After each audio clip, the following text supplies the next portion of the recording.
I'd like to call to order the Board of Supervisors meeting for the town of Sevastopol on Monday, May 18th at 7 p.m. Would you please join me in the Pledge of Allegiance? I pledge allegiance to the flag of the United States of America and to the republic for which it stands, one nation, under God, indivisible, with liberty and justice for all. I suppose before I begin, I should mention for those of you that are at home watching this that we do have a full town board here tonight, but due to social distancing, they are spread out. So over the course of the meeting, you will see and hear from each of them, I believe. So with that, we have the first order of business is to give the oath of office to our new town supervisors. And Amy, I would like you to take care of that. All right, if Derek and Jeannie could stand up. Raise your right hands and repeat after me. I, and then state your name. I, Derek Daniel, Having been elected to the office of the town of Sevastopol Town Board Supervisor, to the office of the town of Sevastopol Board Supervisor, swear that I will support the Constitution swear that I will support the Constitution of the United States of the United States and the Constitution of the State of Wisconsin, and the Constitution of the State of Wisconsin, and I will faithfully and impartially and I will faithfully and impartially discharge the duties of said office discharge the duties of said office to the best of my ability. to the best of my ability. So help me God. So help me God. Congratulations. Thank you. All right. Next item is the roll call to establish a quorum. Supervisor Jeannie Vogel. Here. Supervisor Derek Daniel. Here. Supervisor Linda Waite. Here.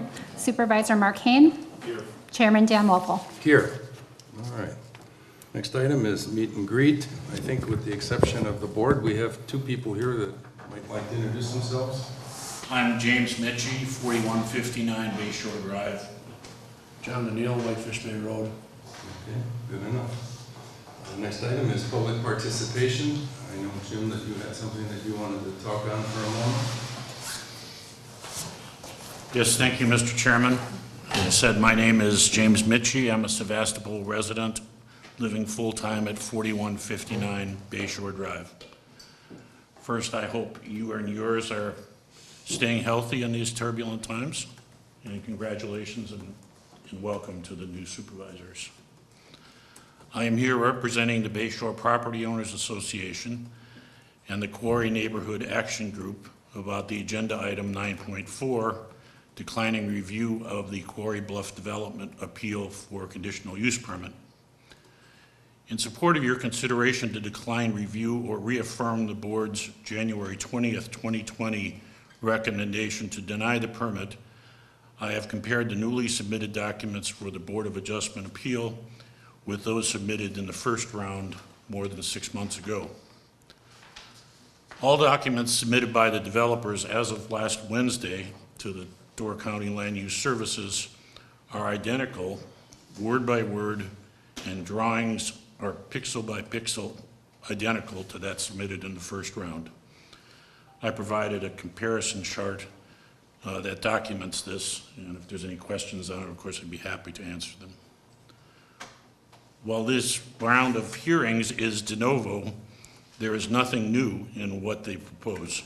We endorse your declining review or reaffirmation of your earlier decision. Thank you very much. Okay, thank you. Anyone else? John? Back in October 16th of 2017. October 16th of 2017? Correct. Okay. There was an open records request filed. Still waiting for the name of the person that filed a complaint against me. 10 days are up a long time ago. And a few months back, I get a visit from the Door County Sheriff's Department. One of the board members said that I threatened him. It's funny how the Sheriff's Department doesn't have a problem divulging the name of that person. So, as it stands today, 10 days by law, that name was supposed to be supplied to me. Who filed that complaint that triggered that inspection? You guys are hereby noticed. That's good to know, John, thank you. Well, what's really good to know is the name of the person that falsified a police report to the sheriff's department. And I do have that name of that person. Really? Yes, sir. And that's punishable by felony. John, you're welcome to share it because it was made here in public at a town meeting. Your 10 days are up. I'll greatly appreciate the name of that person. And if you can't produce it, I have it in black and white right here. You're more than welcome to look at it again. Do you have any recollection of that? I know it's 2 years, 3 years ago, so no clue. I would have to And I don't know that we have the name of the person anyhow. If it's, Quite certain we can figure it out, but your 10 days are up. well, open records, This has been going on for too long. open records are things that we have a record of. Correct. Don't know that we have what you're looking for anyhow. But we'll look at it. You can give Amy afterwards a copy of whatever it is that you're referencing. Anything else? Yeah, one more thing. The bike route signs, is that gonna be billed to the taxpayers of the town when they get put back up? Or is that gonna be billed to the people that donated the signs? I have no idea. No, that should be something that should be really looked at, because if the taxpayers are paying for it, that's a little bit ridiculous. Because just about every one of them are laying on the ground. There's one that's been laying down for almost 2 months on the corner. Yeah, that's laying on the side of Whitefish Bay Road. Well, it was laying on the road. Yeah, but I don't know. Don't have a clue. And you probably know me if I'm doing in that job. That's a county road? Or Yeah, will be- no, I know that, I just meant from a billing perspective. I don't know, we can ask the question, not a problem.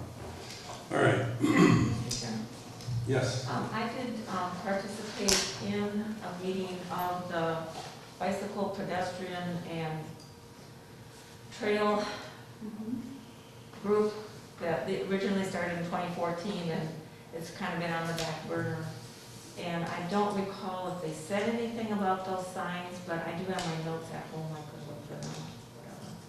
I know they were donated, but I don't know if they had the county install them, if there was a cost associated with that or not. So, But I had even sent a picture to Landy. okay, Okay. all right. Well, we need to adopt the agenda.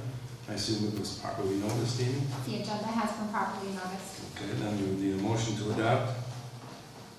Make a motion to adopt the agenda. Motion by Jeannie, second by, I'll second that.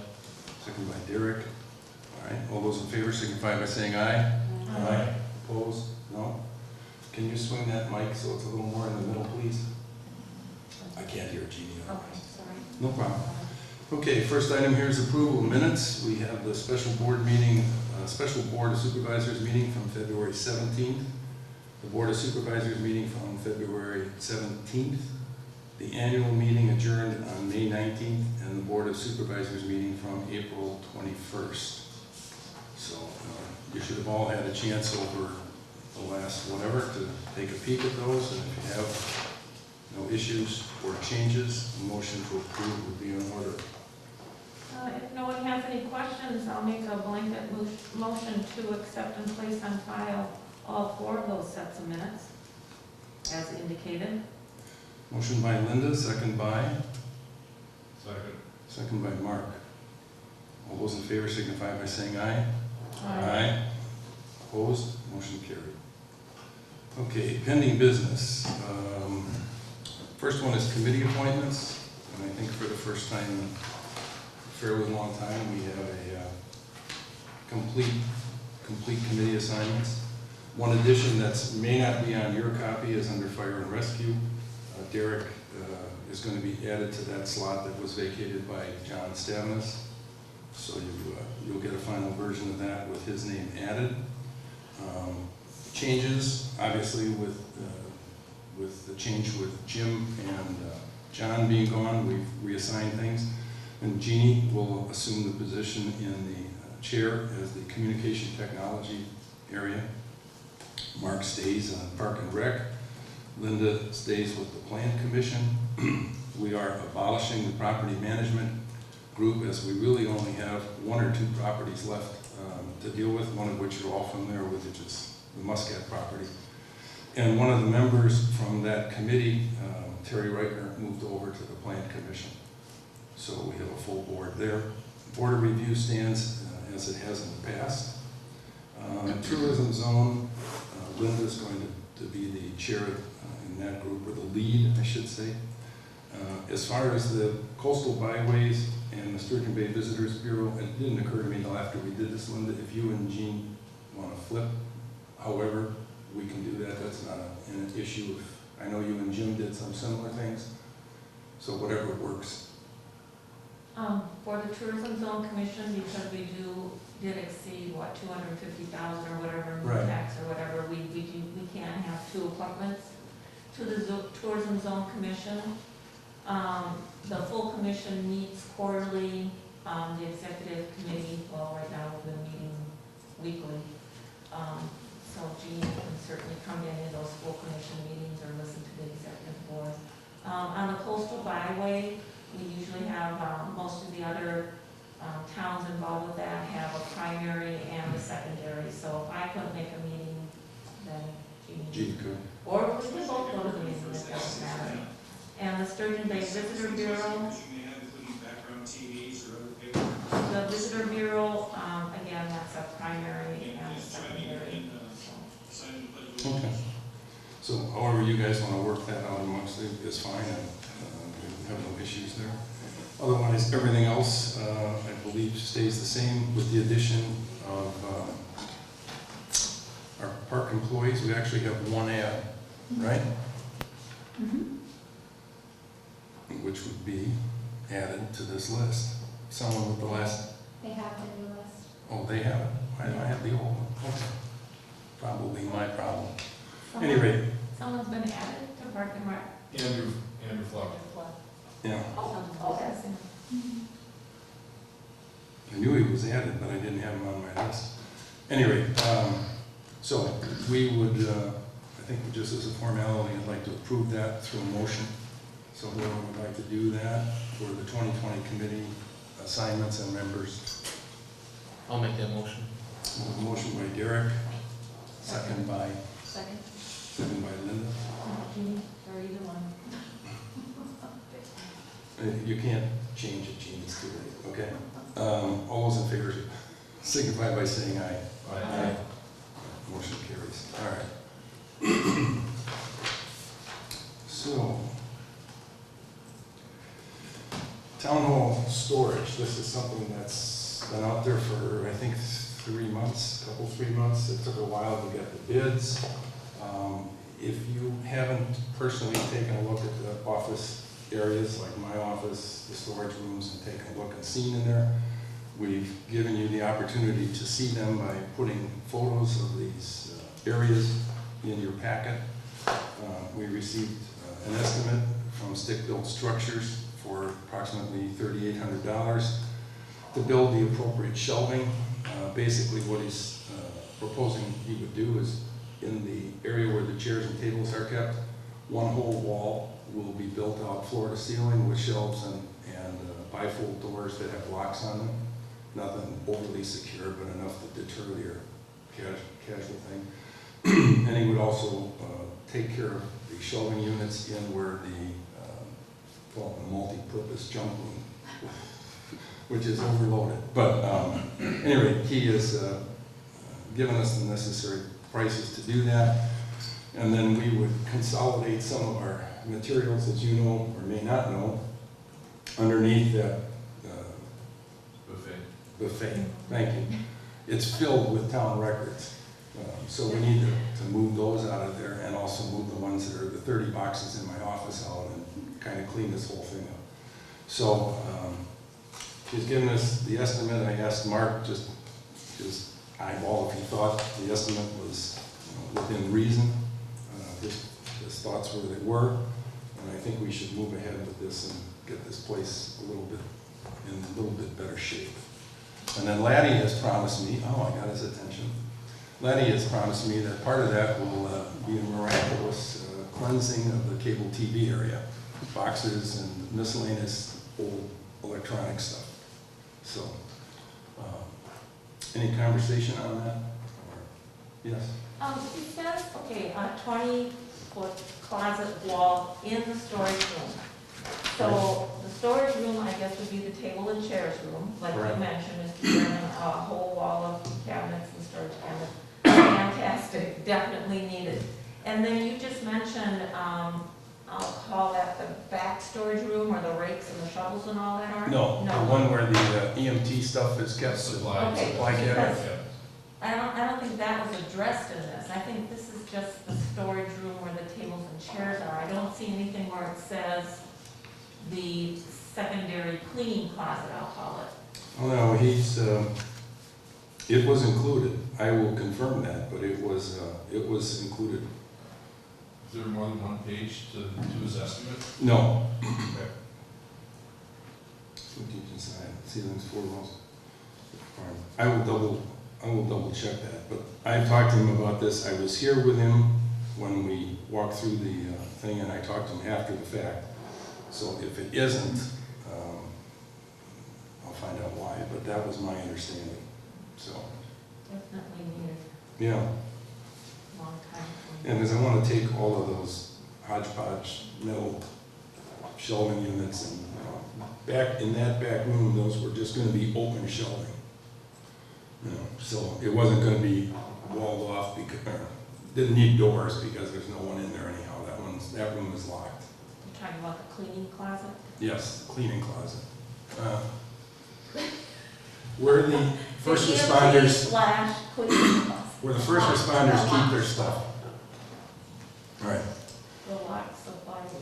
So I will confirm that that included that. If it doesn't, I will hold up on telling him to proceed unless someone has any issue with it. Hearing none? Okay, we'll confirm it first, and then if need to, I'll bring it back. If not, we'll tell him to try and move ahead with it. All right. This next item is, I think I put in your packet, a cover sheet from a company that was called Bug Tussle. I don't know how many of you had a chance to take a look at this. Bug Tussle is a division of a company called Hilbert Communications. And most recently, they won the state of Wisconsin grant for Kewaunee County. They got a huge chunk of cash to implement Wi-Fi wireless throughout the entire community. They apparently had a conversation with Jim prior to his departure.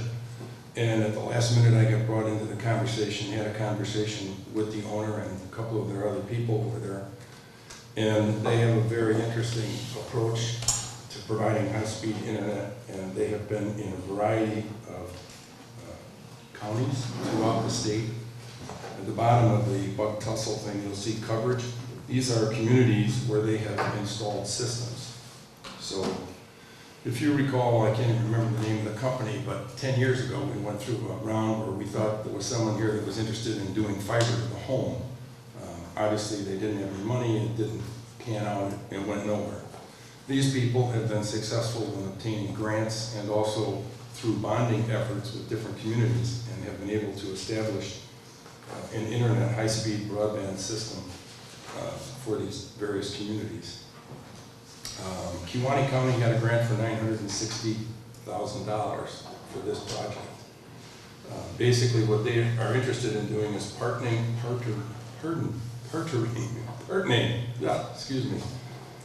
with us to see exactly what they might be able to do for our town.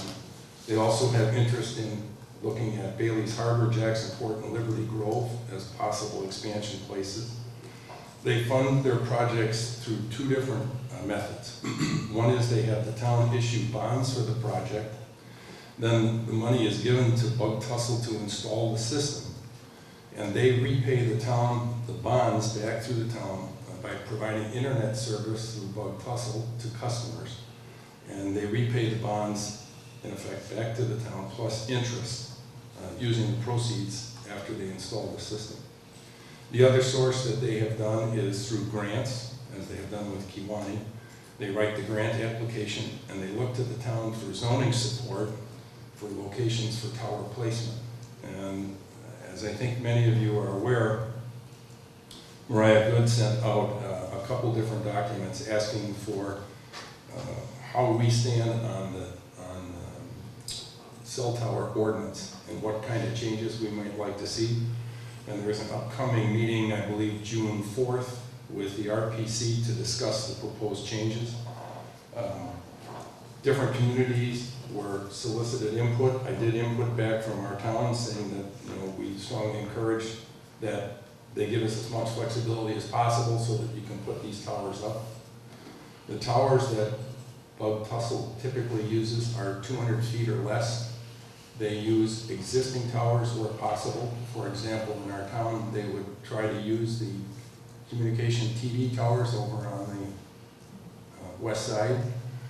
They would try to use existing towers like on the top of the hill in Bellamy or others, depending on where they're at. They believe that they could cover the majority of our town with only 4 additional towers beyond what is already in place. They say their average monthly cost is competitive with Charter, about $50 a month for high-speed internet service. That's 50 megabit service. They need approximately, and these are all generalizations, they need approximately 50 subscribers per tower to get their return on investment, to pay for the tower, the software, and the hardware. What they do is when they have the opportunity, they partner with AT&T to provide cellular service off of that tower. AT&T has interest because AT&T has the poorest level of cell coverage in Door County. So these are small towers, but would substantially impact their availability of signal. It's a line-of-sight transmission. It uses software that is stronger than the cell signal and reaches further than current cell service does. So it would be a change. For example, I live less than 2 miles from the tower at the top of the hill in Bellamy. I can barely get cell service or even a signal at my home, but they say their service off of that tower would provide high-speed internet regardless of that location problem. They can do an extensive off-site analysis of our needs using existing data and geographic information. And they could come back and give us places where towers would need to go, rough areas, without having to make any investment because apparently all of this technology is available to them. Same kind of things that would be available to cell tower companies or people trying to figure out where they are in reference to an airport. As mentioned, they use existing towers where possible. They think 4 towers in our community. What they were hopeful to do before tonight but did not get accomplished was they were going to give me a memorandum of understanding on how the town might proceed with them. What I'm looking to do is to gauge your interest and then bring these people into one of our meetings and have them review with you all of the various details, give you a more in-depth presentation on where this could do for the town. And I think given the virus issues that the school districts are having, and I'm sure you've read about all of the efforts that different school districts have undertaken to enable kids to work at home, I think we could certainly get the school's interest in this kind of project as well, and the support of the taxpayers. So I have no feeling on which way to go, how it's paid for, what to do. I just bring it to you as I think an opportunity that I think is perhaps a better one than us pursuing something with Door County Broadband because of their limitations. And the key from Bug Tussle's perspective, or Hilbert, is you need to be able to work with them to deal with the tower issues, especially when it comes to zoning. So that's roughly right. If you have some questions, that's something I might recall, but that's what I think I, for the most part, recall. So your thoughts on, do we want to pursue this a little farther, see if there's an opportunity there, or take a pass? I know Jeannie would be excited about it. It would go to her committee. Ask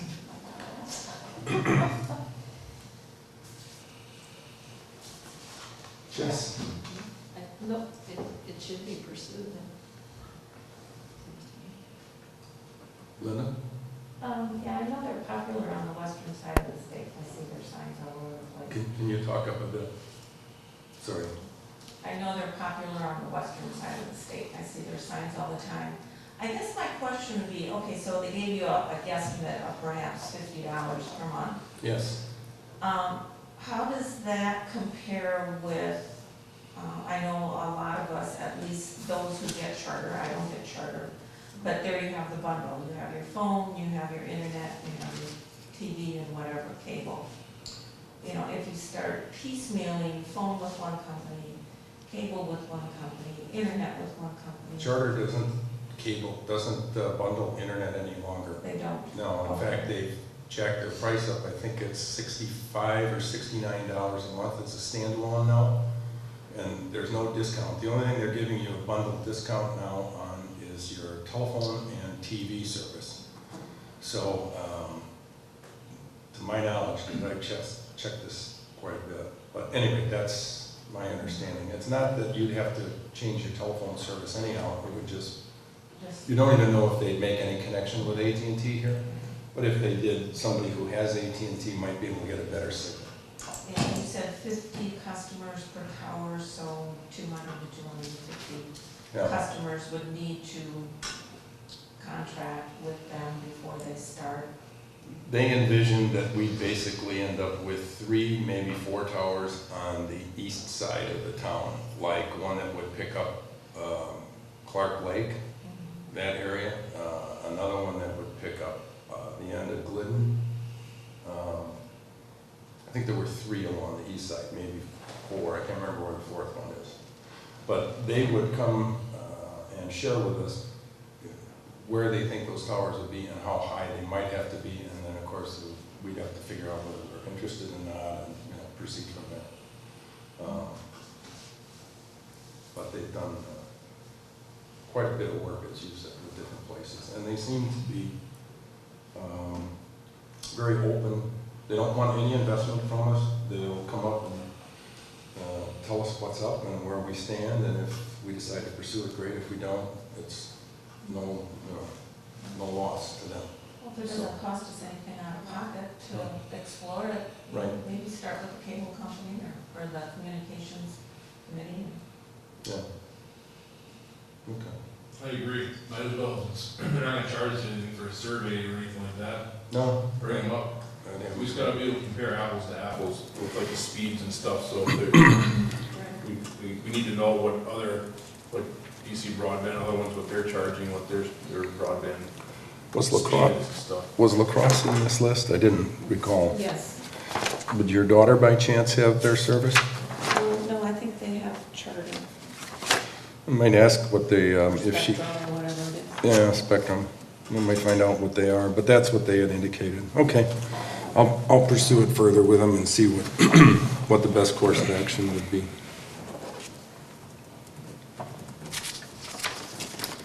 All right. Next item is the quarry project, which we're all familiar with.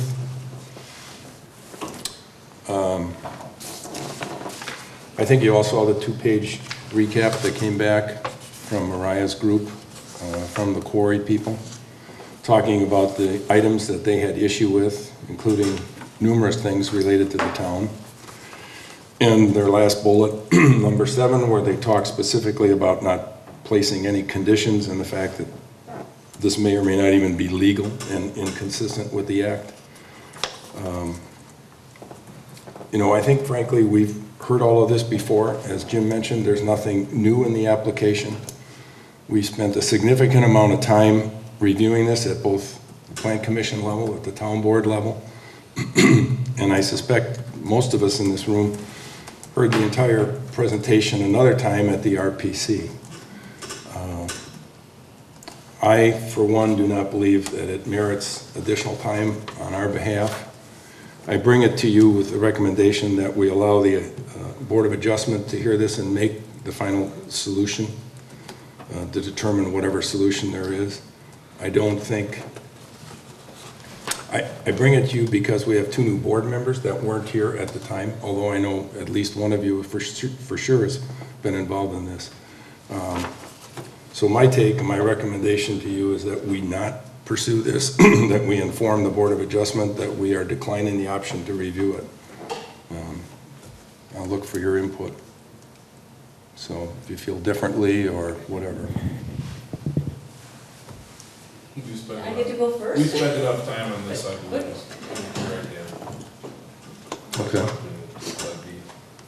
I also asked Mariah, well, first of all, we have not seen the application, you know, the request for the appeals, but we have not seen the application itself, although it is on file, I'm told.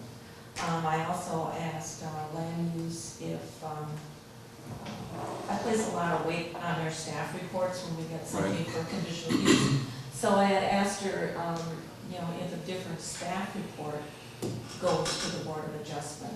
And she said that looking back at past appeals, it's pretty much the same staff report that would go to the Board of Adjustment. So Okay. they're appealing the decision of the RPC, not the decision of the town of Sevastopol. So Right. I would be okay with foregoing. I agree with that. Okay. So we're in concurrence.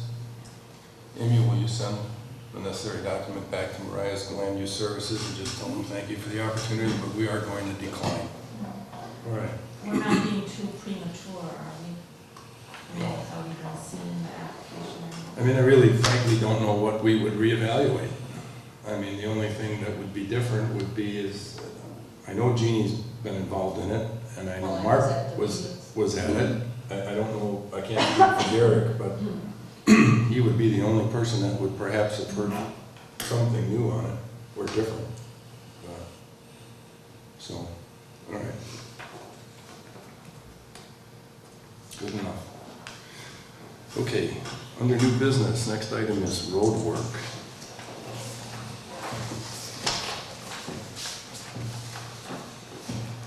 Jim, you're not obligated to stay if you want to go. It's dry here. We won't videotape you leaving.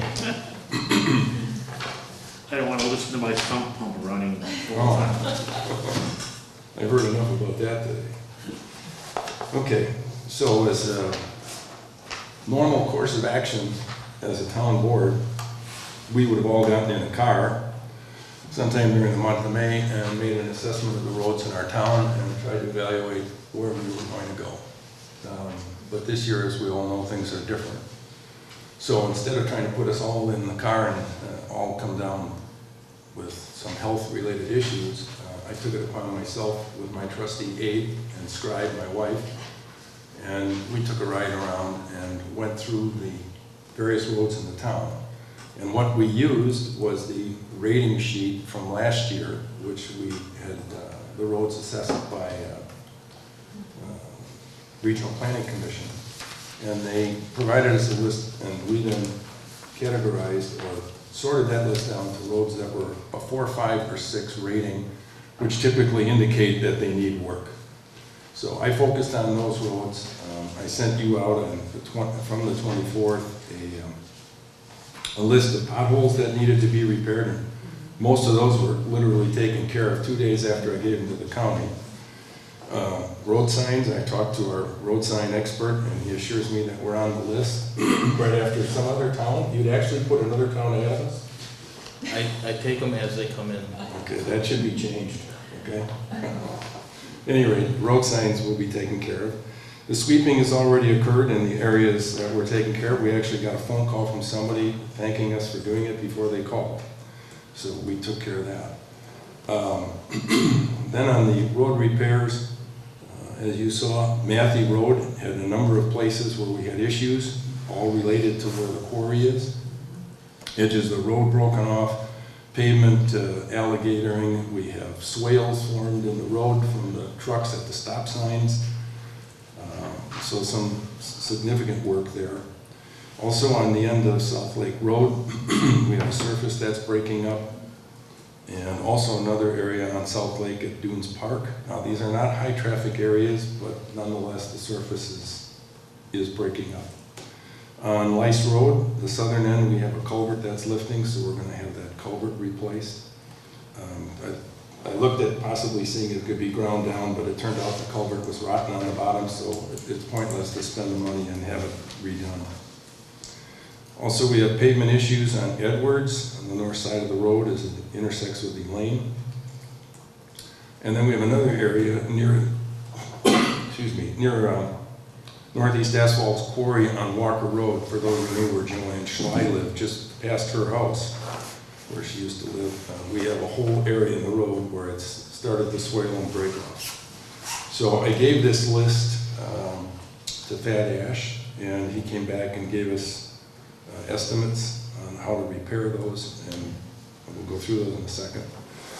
So identified some roads that we could potentially do chip seals on. Fish and Today Road ended up as not being candidates. From the county's perspective, they're in too bad a condition to even waste the money to chip seal. So, and at some point in time, I don't know what we'll do.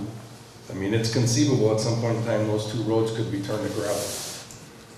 Because I can't see spending $125,000 for a road that services one home and two homes on the other. So we'll leave the surface the way it is. We fixed some potholes back in there. And on Today Road, we may widen the curve because there's been an issue where the county snowplow and a UPS truck didn't make it in the winter. So I'm waiting to hear back from Thad on that. I did get bids, and you have them in your hand here, from Scott Construction and Fire Asphalt to do some chip sealing. This year, the county passed on doing any chip sealing that they have done for us in prior years. They believe that they're behind the 8 ball with their work, and they were having trouble securing materials. So I went to the two other companies that would do that work. I want to chip seal all of Sylvan View, Sylvan Court, Sylvan Circle. We did a small strip back there last year. It held up well. That road surface needs some work. Again, it's low traffic. Also had them give us an estimate on Haverly from Country View to Brower, and Lice Road from Clark Lake to Town Line. And that's the same section of road that has a bad culvert. So, with that, we can take a look at the estimates. And what I did there in Thad's estimate is, after receiving this, and then I talked with Thad and got his recommendation based on his experience, which I think is worth asking for. On Matthew Road, he's really given us two opportunities, or two choices here that I think that are viable, which is option either 3 or option 4, which is to do 200 feet with 10-foot width and remove the existing asphalt, regrade and repave with 2.5 inches of asphalt and shoulder. Or the next one, it's 20 feet, remove the existing asphalt, regrade and repave and shoulder. Given this, unless we come up with a solution off Today Road to access Northeast Asphalt, I would think that we're better off spending a little more money and getting a better surface, because this is right down at the stop sign where the trucks surge, their weight surges. So I would say we were better off with option 4 and have them take that course of action. On South Lake Road, the belief is that with the amount of traffic that's back there, we should be able to get away with an 1.5-inch overlay without any problem. Same thing on Dunes Park, where that area is breaking off without having to spend the extra money. There just isn't enough traffic, but we have to deal with the breakage. Walker Road, again, this is the area where the trucks, we don't know, they're just coming into the quarry from heading west. And there are options are either 1.5 or 2.5, and I think, again, we'd probably be well served to spend a little extra money and not have to revisit this in the next few years. And Edwards is a simple wedge and overlay. as it approaches Elaine. If you were out that area, you saw that. And then his last recommendation is that Matthew Road is a problem where the trucks are traveling back and forth because there's no shoulder there. So he's recommending that we shoulder the road completely, which will help on the edge breakoff. So that is the recommendation from them with respect to, I'll call it repair. We have $45,000 in the repair budget, and this work, if we take the high price, I think is around 32 grand. 31,475 roughly. I rounded up, you're right. So that would be, I think, the best course of action to take there. That would come out of repairs. It would come out of the repair budget. And we would leave the excess sit there because I'm sure we'll have another culvert problem. And culverts typically run us $4,000, $4,500 to replace each time. So we would have that done as well, or have that available to us.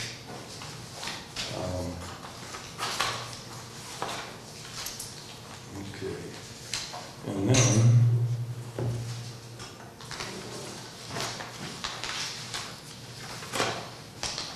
sorry, I missed my own road there.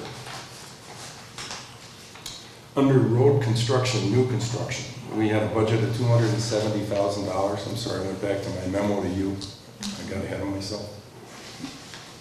And in there, we had two roads. Martin Road from Cherry to Bluff, which is approximately 1.5 miles. The projected cost is around $170,000 for a total reconstruction.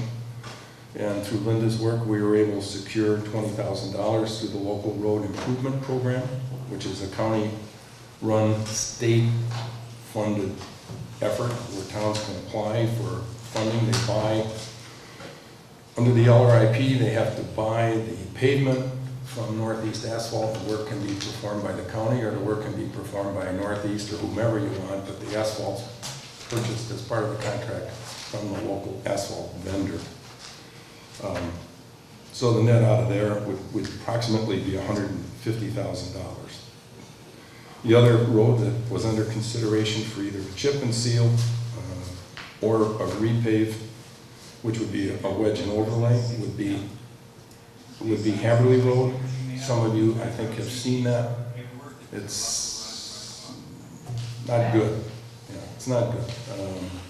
So if we did both of those roads, we would chew up our road construction budget. There is some concern about funding, in terms of where we're at. We can decide to delay one of those, or delay both, or do one or the other, or some variation in between based on your input. I did, just so you know, I did spend some time with Amy taking a look at our funds and where there might be potential issues or opportunities. And if I can lay my hand on that document. Basically, we sit in pretty good condition. We need one more thing here to look at.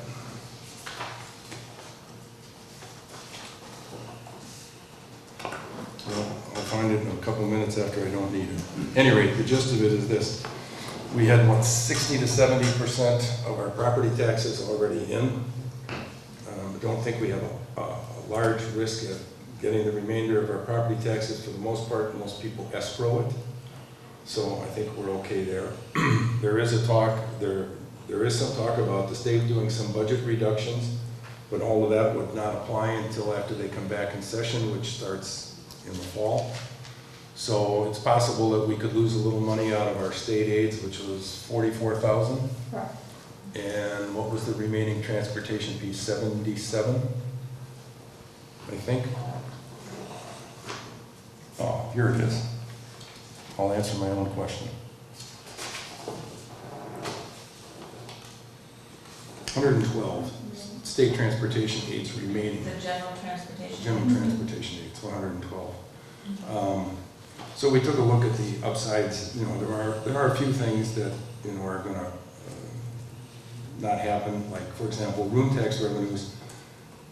We budgeted $85,000. We're anticipating that worst case we should still get about half of that.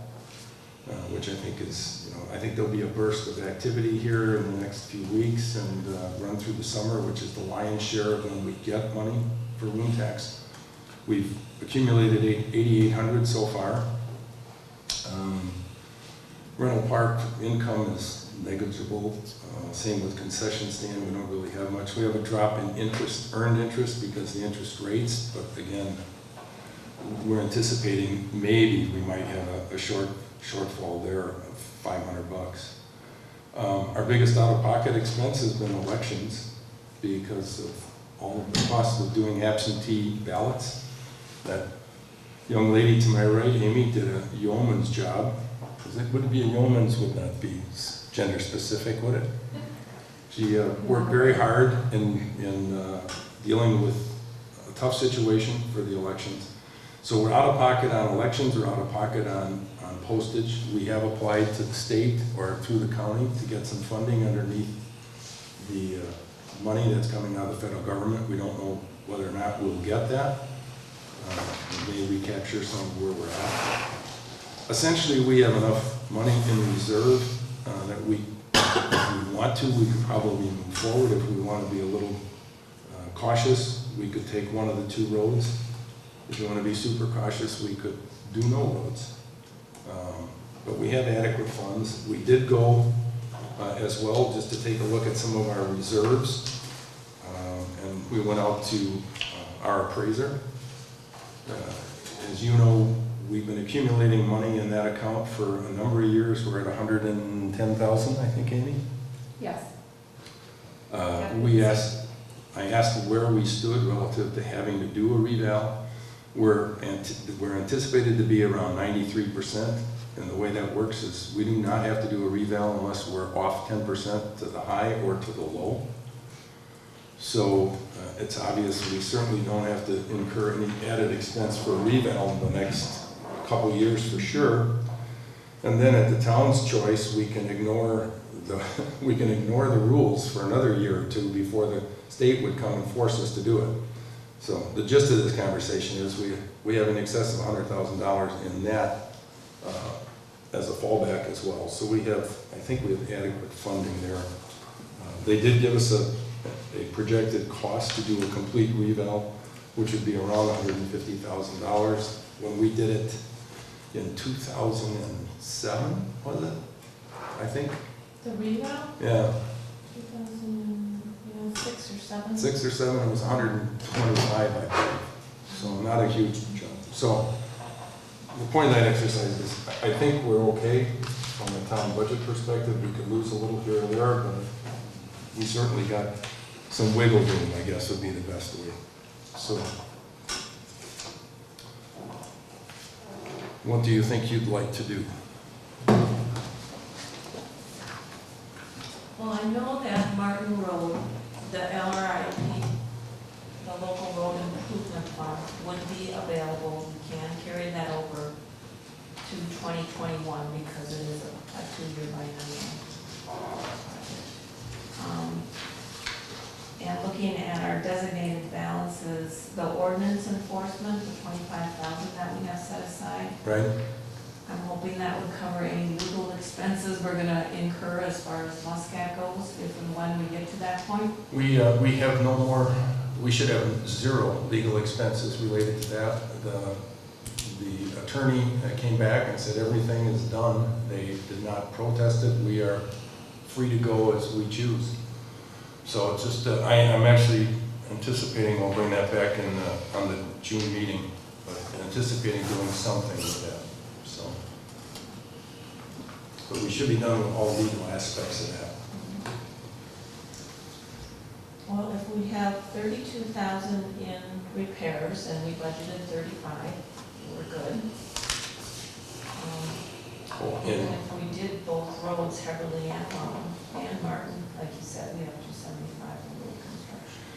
I do have are we talking about the chip seal yet? Yeah, I was just gonna say, the other thing we have to put in there is the chip seal. The chip seal, and that totals roughly 68,000. I do have a question on those bids though. Yep. Because Scott Construction, their estimate or bid or whatever you call it, included cold mix patch, and pothole patches. And Farners does not say anything about patching. They just say, spread aggregate evenly for uniformly over the surface. So instead of patching, they're gonna dump gravel in there.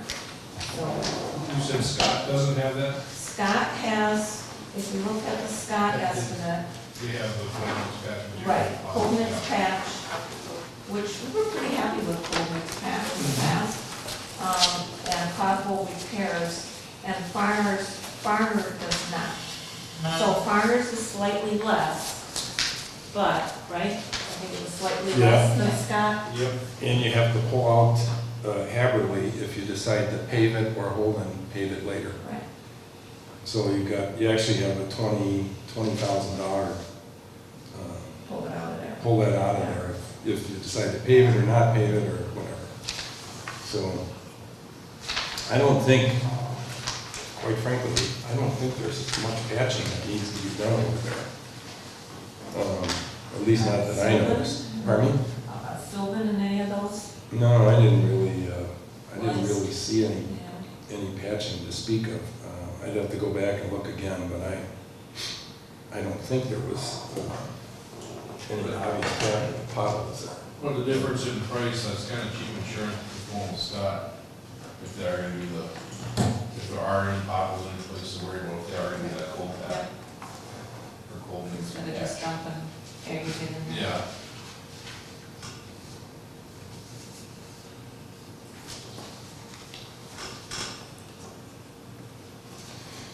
Okay, so say you held off on Martin Road and we repaved Haverly, you'd have roughly right 100,000 for Haverly, and you'd have another 40-some thousand in chip seal. Mhm.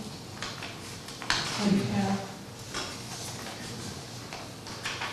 so roughly, and that's just an estimate on Heverly, right? That was just pretty much Correct. It could be over, it could be under. so 100 for Heverly, 30, well, we won't even take repairs into consideration because that's a different category. Correct. And, let's say 40,000 in chip seal, so 150. 44, we'd have 44.9 with Scott. Well, okay, let's just say 50,000 in chip seal. So 150,000 between chip seal and road construction. And we budgeted 275, that's even taking into consideration reduction in room tax and interest and whatever else, DTA or whatever else comes along. Might be I a think good that's year. a nice good cushion. Yeah, it might be a good year to get rid of one road, take Mhm. them off the list because we don't know what's gonna happen with the corona going Right. through. Yep, I don't have an issue with it. I just think we're good to go on whatever course of action we want, whatever you think you're comfortable with. So you'd be looking at doing Martin the next year? We'd roll Martin 1 year. Or you could do half and half, because I specifically asked the highway commissioner, if we don't get enough have enough funds to do the entire mile and a half, can we do half of it? He said, yeah, you just amend your project. Where do we start? Stop and do that. That's what I was wondering. I looked at it How on the about way. we just do one side? I looked at it on the way here, well, Jeannie I drives drive it, it. I drive that road 3 or 4 times a week in normal times. Yes. Yeah, because, coming down the hill, around the curve is probably the worst part. Yeah, you have to kind of pick and choose. on that. Yeah. And that doesn't pay just to do a chip seal for this year on that one at all, because this is a waste. Yeah, we'd just be throwing 20 grand away. Yeah. So, And does your clause or stipulation that you have to spend as much as you get in your general transportation aids? We talked about that at our district meeting, right? isn't that a Because rolling? didn't they waive now? 3-year average. Average. So as long as this is our low year, Mhm. and we keep up the next year's And what do we class that as? Do we class that as road construction? It's a combination of everything, road construction, snow removal, road repairs. So we would Oh, then probably we're- be well within Everything. that. Well, then But we're, Right. I just want to make sure. Anything to do with the roads. Right. yeah, because just road repair, well, we covered that Snow 3 plow times alone over. is, I'm pretty Okay. sure snow plowing's in there, anything to do with As well. roads. Now that you say that. Okay.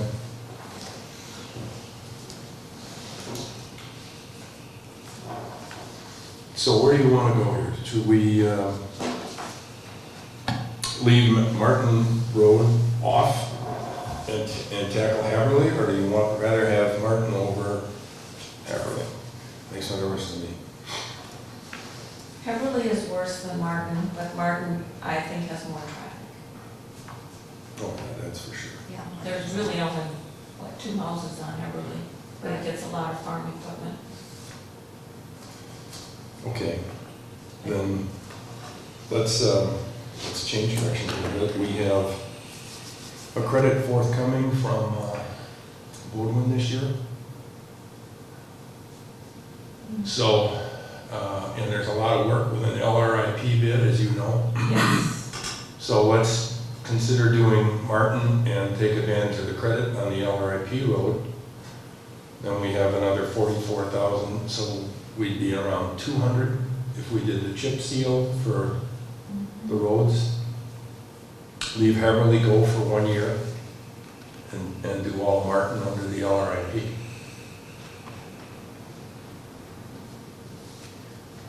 So if you're, There again, we're gonna give free money out here, we can definitely use it, right?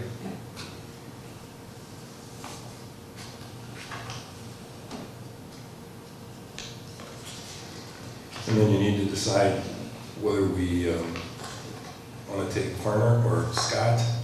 We don't have to do anything with them until the 1st of June. So I can go back out, depending on what direction you want, and double check to see what we might have in the way of potholes. I really don't recall any. And the only other delta that's in the chip seal bid is vacuuming. But according to Randy, who uses Scott, Randy up in Jacksonport, they don't have any of their roads vacuumed because the chip seal that Scott uses, the hot emulsion that they use, the chips really hold well and work their way into the sub base, so he said they don't have to go back and do that, so. That's what I've heard too. I'm looking at the difference in price between the two.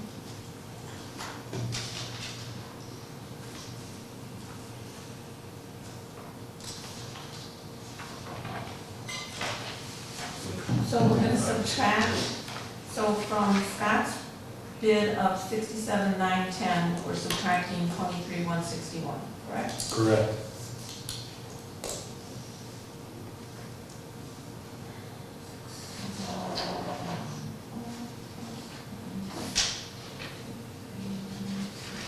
So that's 44,749. And Farmer's is 42.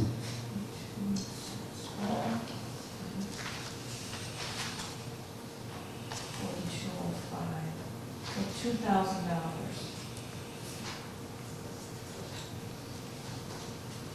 I prefer Scott myself. I have no issue. I got a good recommendation Yeah, from I'd rather just, from Randy, who used them, and he felt they did a good job, so. Based on their recommendation and, Yeah. Okay. So, want to summarize that in a motion, that we do Martin Road, okay, and we do Scott for the chip seal without Haverly Road. And Haverly gets rolled to next year. and then do the, okay, I'll make a motion that we accomplish, Martin Road, 1.5 miles, and use Scott Construction for the 3 chip seal projects, no, 2 chip seal projects identified, Lice Road and Cylinder Circle. are we gonna do the repairs right away then too, or not? Yes. Yeah. Okay, and then the repairs on Matthew, we're gonna do option number 4, $6,675, correct? Yep. South Lake Road, option number 2 for $3,600. South Lake Road and Dunes Park Road, option number 1, $2,850. Walker Road, option number 2, $4,750.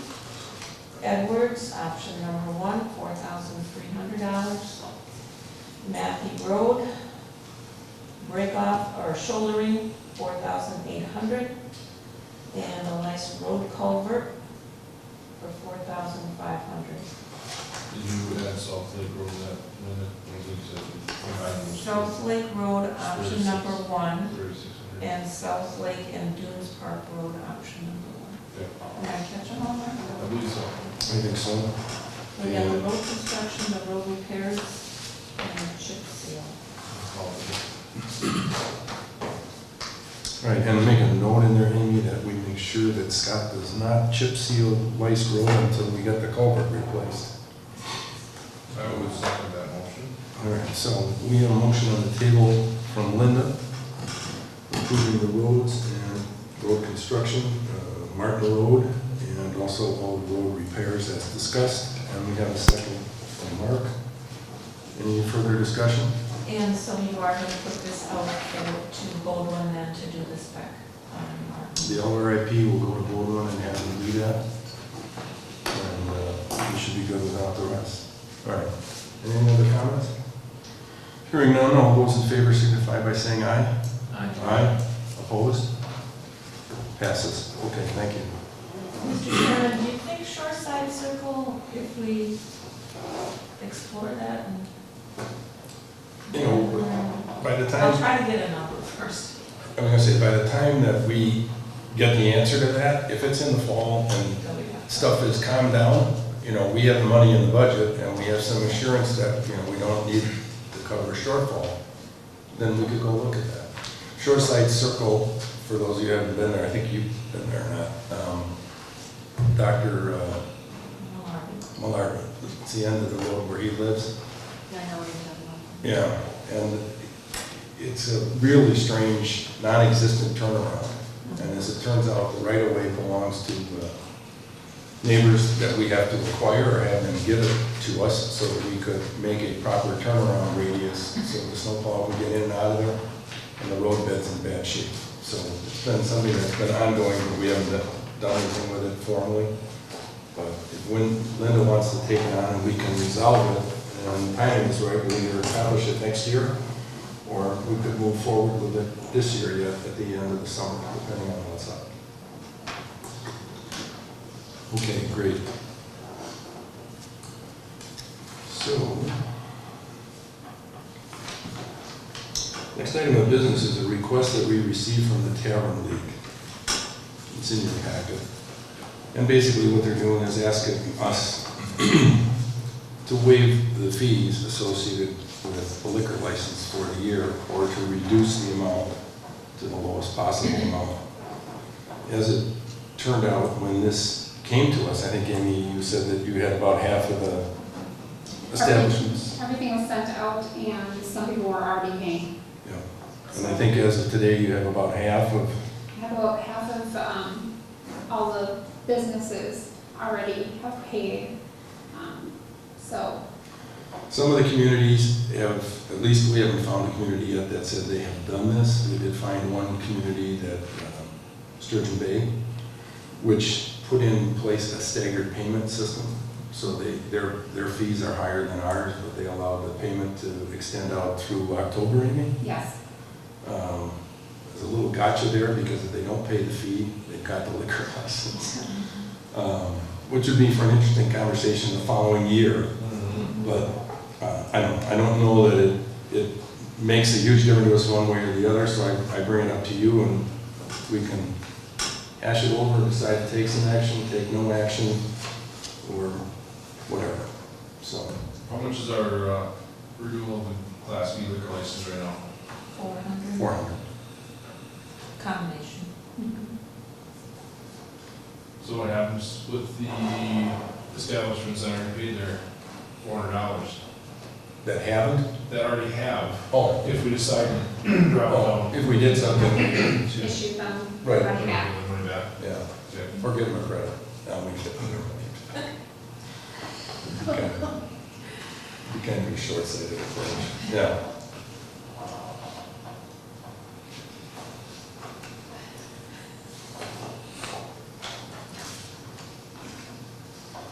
I think Linda has something to say. I'm sorry, yes.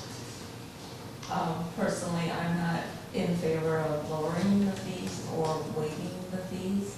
If someone did have a hardship, and I guess if they wanted a payment, requested a payment plan, and our clerk saw fit to offer them a payment plan, but $400 is not. And like you said, you run into, okay, collect by the end of the year, and you've got the license. I like that idea myself. I don't think it's a huge issue with at least the people that, half of them have already come forward, so I don't know. I think they'll be elated to be open. So, any other feelings?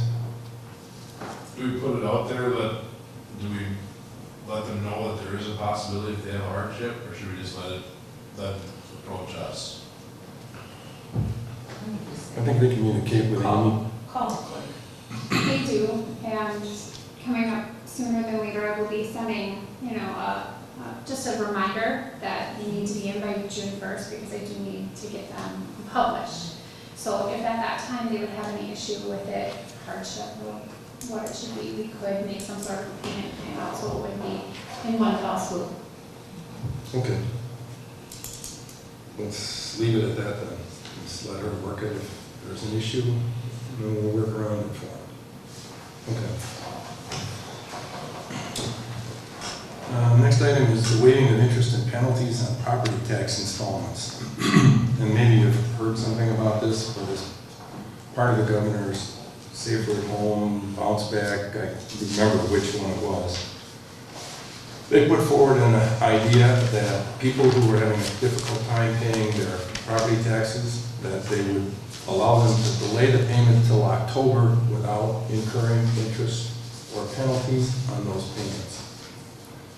As part of the process, before any town could take any action, the county itself had authorized that through a resolution.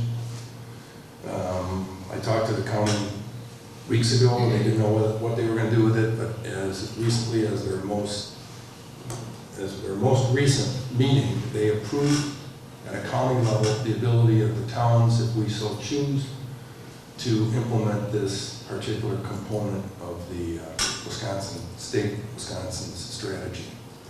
And basically all it is strictly waiving the interest and penalties for someone that extends their payment cycle to the end of October. I don't think from our perspective, if someone has an issue, I don't know that we have any real issue to deal with there. It still must be paid by the end of October, so we're still collecting the funds. Is it October 31st or October 1st? I think it's It's October October 1st. 1st, I just got the draft. Yeah. Okay. Initially, it was going to be October 31st, but then they struck that date down and moved it forward.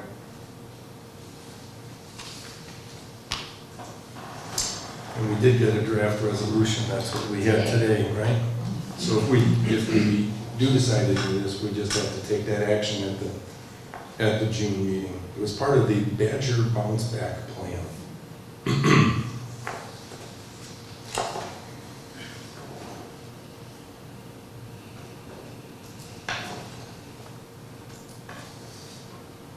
So what are your thoughts? I'm okay with doing whatever the county did, to go follow the same standards that the county, if that means no interest on a late payment, and extending the deadline to October 1st, I'm okay with whatever, following the same as the county. Yeah, I would agree. Jeannie? Yeah.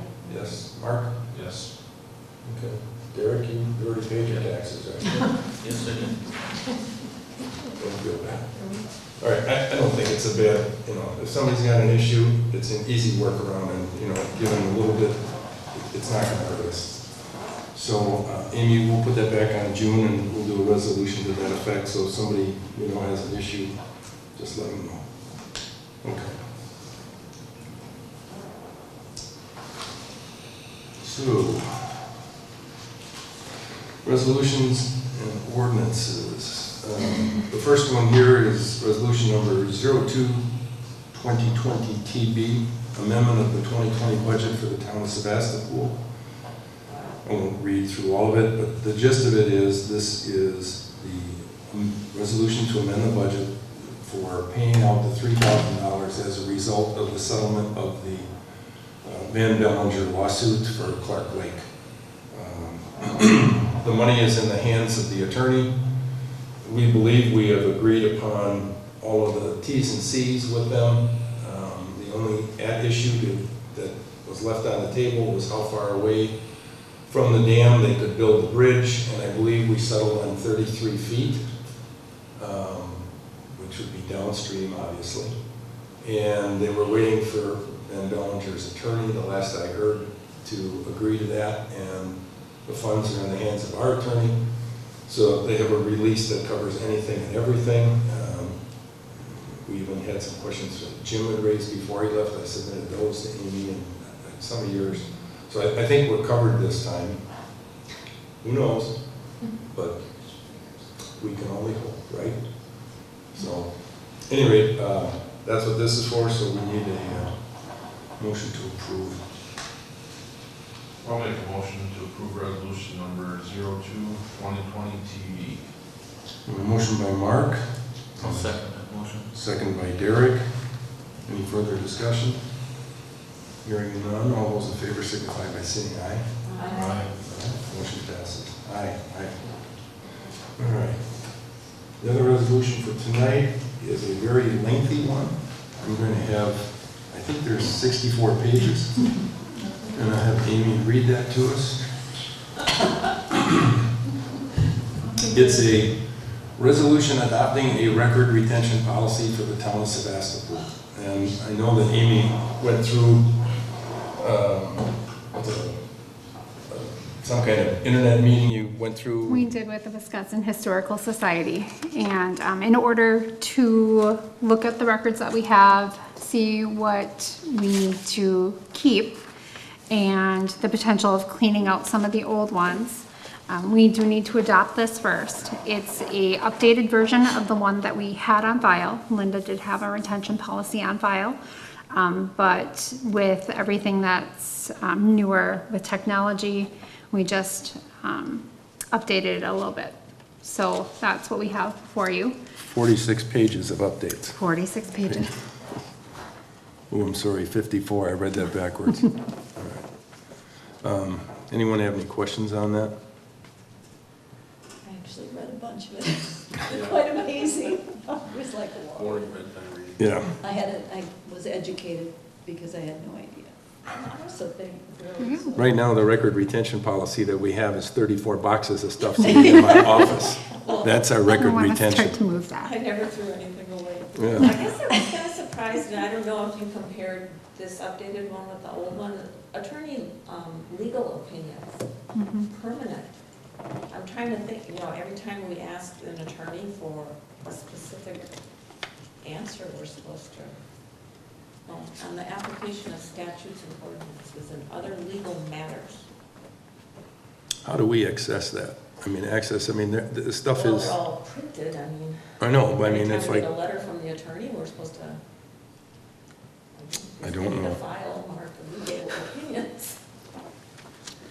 well, at least we have the emails now, so Yes. we could do that. But beyond that, I don't know. Okay, so we would need to approve this. A motion would be in order if there's no more conversation. I'll move to approve resolution number 03-2020, adopting an updated record retention policy for the town of Sevastopol as presented. I'll second that motion.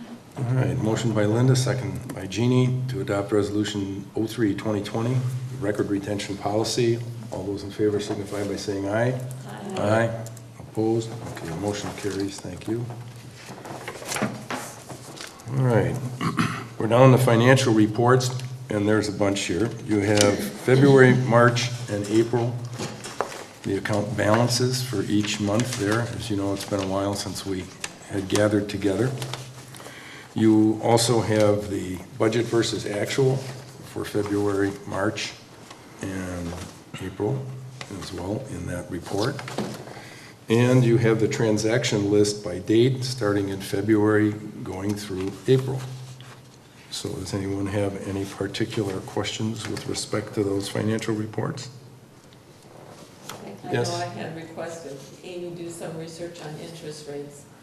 If interest rates get any lower, they'll be paying you to borrow money. So I'm just comparing March and April, I mean, they're in the tank. She did the So, work, I and know she did the work. when I Thank saw you, it, Amy. I just threw it out because I Yeah. didn't think talking about going down 1.5% was a good thing. So, okay. So if you're happy otherwise, a motion to approve the financial reports would be appreciated in February, March, and April. Oh, and you know what? Before we do that, Amy, I've got you for treasurer's report. Or anything in particular you want to touch on before we go through that? We received our second quarter for general transportation aids from the state. As Linda mentioned, we did take a look at the CD rates, but with the state of the economy right now, the rates are low right across the board. We have currently used over half of our budgeted amounts in both our postage and poll worker categories, and we aren't halfway through the year yet, so we will see how that goes. All right, thank you. All right, motion to approve the financial reports. I'll make a motion to approve the financial reports for February, March, and April, and the treasurer's reports. All right, we have a motion by Mark and a second by Linda to approve the financial reports February, March, and April. All those in favor signify by saying aye. Aye. Opposed? No one, okay. Approval of vouchers, bills, and claims. Everybody have a chance to sign, take a peek at that? Yep. All right, any questions? Hearing none, a motion to approve? I'll No? make a motion to approve the vouchers, bills, and claims from April 22nd, 2020 through May 18th, 2020. I'll second that. All right, motion by Mark, second by Jeannie to approve the vouchers, bills, and claims, April 22nd through May 18th. Any further discussion? Hearing none, all those in favor signify by saying aye. Aye. Motion carries. All right, oral committee reports. Anybody have any oral committee or commission reports they would like to make? Well, as you know, the Door County Coastal Byway, we did make application for National Scenic Road and/or All-American Road, so we expect to hear an answer on that in August. It was submitted with the help of, we did hire a consultant at a grand total of around $2,500 plus expenses, so to help us with that application, so that's. Was it that complex an application that they had to do that? Well, Amy helped us with the PDF files, and, we needed a lot of updated photos, and, we had to do some mapping. We worked with, there was a lot of people, we're actually sending a thank you. There was a lot of people that helped us with that, land use did mapping for us. And is that, Dale Conkle helped us, I mean. is that going to hopefully strengthen the anti-billboard regulations? I think our county ordinance with regard to that byway is probably as strict as we can get, although there are some legislators nationwide that propose no billboards at all along scenic byways, so where that's gonna go, I have no idea. Okay. And the Tourism Zone Commission, again, the executive committee is meeting weekly, just to kind of keep on top of things. The Hotel Association, Hotel and Lodging Association is bringing out some guidelines as far as cleaning and disinfecting rooms and turnover times and things like that. Did they give any flavor, have you heard anything as to where the county's going to be after Wednesday? in terms of what policies or edicts they're gonna roll out with respect to opening the county itself? I'm confused on that because the county adopted the Safer at Home through May 20th, so Right. through Wednesday. But then I saw an emergency order that extended it to May 26th, correct? I didn't see that. Yep, there's an emergency somewhere. I didn't I see think that that one. came down from the governor, so I'm not sure where things stand. So, I was under the impression, but you were on those conference calls as well as myself and other ones, but I was under the impression that they were gonna kind of roll out the Badger bounce back progression after Wednesday, meaning you could have a group of up to 10 people meet and certain things. I mean, right now I'm willing to give a property tax discount to anybody that could get me a haircut. I mean, it's been 15 weeks. me too.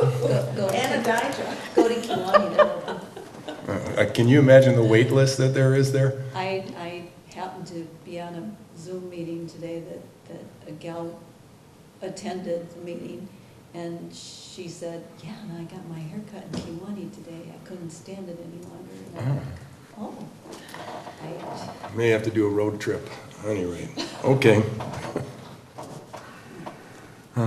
I don't know, we'll wait and see what happens. There's so much out there, it's Game, I guess. overwhelming. Okay. So, left in your packet here are Door County zoning and Door County inspections reports for February in terms of construction. And you also see his billing in there for 3 months. And down after that, we're into correspondence, which there's not too much, but you do have the room tax, people who are permitted renters for the last 3 months. They've updated that list. It does grow. We have neighbors that are anticipating renting all of their places out this summer, so hopefully they do without problems. Then the other thing that we handled offline because of the virus was we had a request from Mr. Schott, who's the gentleman that renovated the old Chalet Motel. Under normal circumstances, we would have met at a town meeting and confirmed their choice or our choice of a road name. We passed on that. We gave feedback to the county saying it was okay with the suggested name, so he could go ahead and get his signage, mailing addresses, etc. So that's why that's in your packet. Normally that would come to us first, but they're okay with that. Notice of timber cutting, a couple different properties. Notice of pending riprap being placed. There's lots of that going on everywhere. Coastal byways, sample letter, and then the audit from the, this is the city of Sturgeon Bay. They have to tell us that we have their audit on file, and that takes care of all the correspondence. For announcements, it'll come as a real shock, but we're going to have the annual town meeting tomorrow, Tuesday, May 19th at 6 o'clock, hopefully in this room. The open book is set for Friday, May 29th at 10 a.m. through teleconference, so you can arrange with our people to talk to them about your tax bills if you like.